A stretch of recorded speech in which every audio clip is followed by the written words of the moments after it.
Жировой гипотоз бул боордун май басуусу. Панкреатит бул уйку безин сезген иши. Холецистит бул өттүн коюланышы же болбосо сезген иши. Гастрит бул ашказандын сезген иши. Эми эмне себептен биз өтүм ооруду же болбосо панкреатит болуп уйку безим сезгенип калды деп барсак эле эмне ушул органдын баардыгынын ушул диагноздорун чыгарып берет. Себеби боор эмне кылат? 24 саат бою канды фильтрлеп тазалайт дагы өзүнүн мусорун өт жолу аркылуу чыгарат. Эгерде кандайдыр бир себептер менен ошол өт жакшы чыгып кетпестен боордо калып кетсе, ал өттүн кошулмасында, составында холестерин бар. Холестерин бул май. Демек, бул эмне болот? Ошол холестерин майда капиллярлардан боордун өзүндө калып отуруп, жировой гипотозду пайда кылат.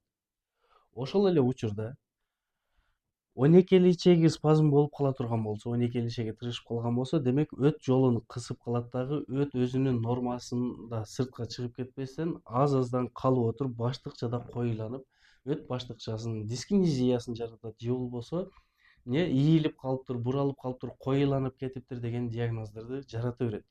То есть холецистит ошол.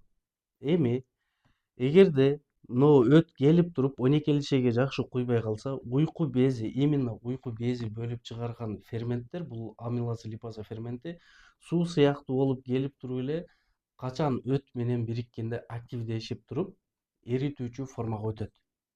Демек, бизде бул уйку безинин ширеси менен өт суюктугу экөө биригип туруп 12 ичеге куюш керек. 12 ичеге жакшы куя албаса, уйку безинин ширеси дагы активдешкен абалда кайра өзүнө кетип туруп, эмне болот? Клеткаларын жеп баштайт дагы, ал жерде панкреатит оорусун пайда кылат.